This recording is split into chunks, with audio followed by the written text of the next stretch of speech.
Robusta est né d'un appel à projet fait par le CNES pour solliciter les étudiants à participer à des projets envers l'espace. Cette année-là, c'était en 2006, le CNES a proposé un appel à projet étudiant qui s'appelait Expresso. Et dans le cadre des appels Expresso, j'ai déposé un dossier pour la fabrication d'un petit satellite qui s'appelait Robusta. Donc le café, on reste dans le café, Robusta, Expresso. Et donc Robusta a démarré en début de l'année 2007.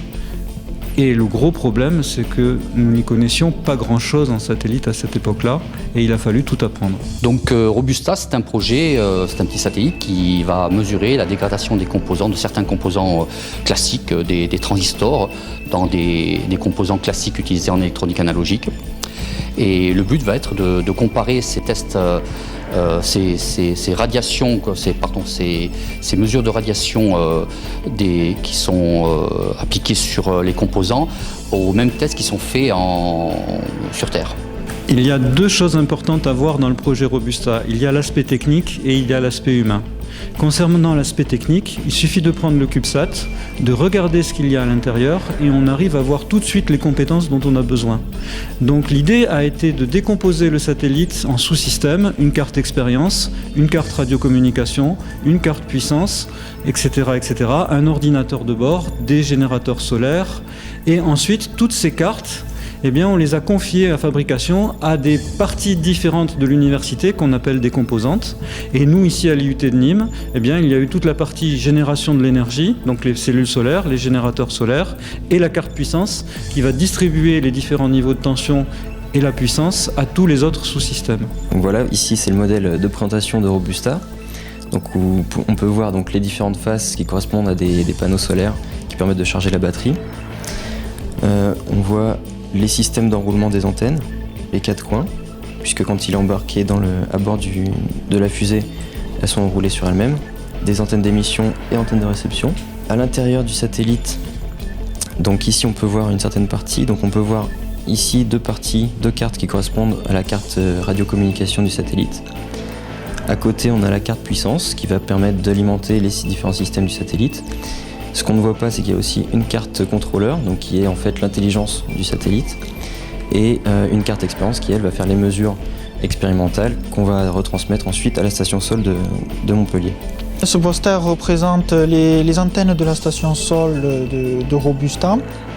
Donc il y a deux antennes, une antenne spécifique sur la bande VHF, pour la bande spécifique sur laquelle seront envoyées les télécommandes vers Robusta, et une antenne qui va permettre la réception de données du satellite Robusta, des données qu'on va recevoir avec la station Sol et qu'on va pouvoir traiter par la suite à Montpellier. Sur cette carte, on voit un fond de panier donc, qui est similaire à celui qui est embarqué dans le satellite. On voit donc au centre, donc il n'y a pas la batterie, vu que ça c'est intégré sur la structure, mais il y a la carte puissance, donc, qui, comme je disais, va redistribuer l'énergie à toutes les cartes et va permettre de réaliser la recharge de la batterie via les panneaux solaires. Ensuite, il y a la carte contrôleur, donc l'intelligence du système qui va gérer les infos entre toutes les cartes, qui va notamment récupérer les données issues de la carte expérience ici. Ces données, elle va les renvoyer à la carte radio pour qu'elle les réémette et qu'elle les renvoie à la station Sol. Et inversement, la carte radio va capter les informations de la station Sol, les transmettre à la carte contrôleur et va faire suivre les infos aux différentes cartes. Ici, vous avez le matériel de réception de la station Sol. Qui permet d'interagir. Il faut savoir que quand le satellite sort dans l'espace, c'est depuis la station Sol le seul endroit où l'on peut interagir avec le satellite. Alors pour interagir avec ce satellite, pour communiquer, tout d'abord il faut savoir où est-ce qu'il se trouve. Donc pour ça, on a un logiciel qui va permettre de prédire la trajectoire du satellite. Et ainsi, on va savoir lorsqu'il sera au-dessus de Montpellier. Donc une fois que le satellite est au-dessus de Montpellier, on pourra communiquer avec lui. Pour communiquer, donc on utilise les antennes, on peut recevoir des données et envoyer des commandes, et modifier certains paramètres, certaines expérimentations. Alors les données on va les recevoir au moyen de l'antenne qui se trouve sur le toit. Elles arrivent donc sur le câblage qui arrive ici, sur cet appareil, donc un transceiver. Le transceiver, c'est l'appareil qui va permettre de faire la démodulation du signal reçu. Donc une fois qu'on a démodulé notre signal reçu, on l'envoie au moyen d'un TNC, donc le petit boîtier qui se trouve là-dessous, qui va permettre d'effectuer le décodage des informations et l'envoyer sur le PC. Sur le PC, un logiciel spécifique qu'on peut voir ici permet de décoder les informations qu'il y a dans la trame. On peut voir ainsi les différents paramètres expérimentaux, l'état du satellite, si jamais il y a un problème d'alimentation, de quoi que ce soit. Cela nous permet d'interagir après avec le satellite. Ensuite, il y a l'aspect humain. L'aspect humain, c'est donner envie aux gens d'intégrer le projet.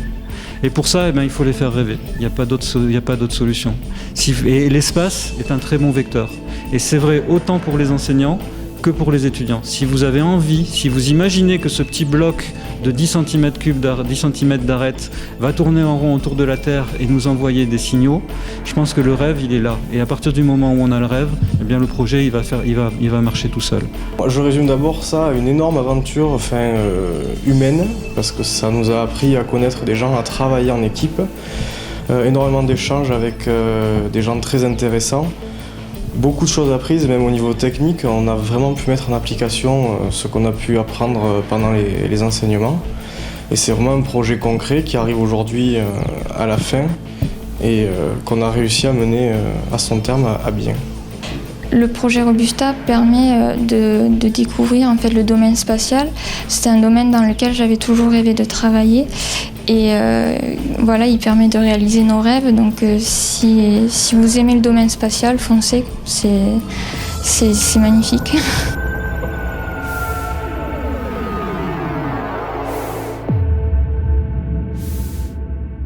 À tous de DDO, attention pour le décompte final.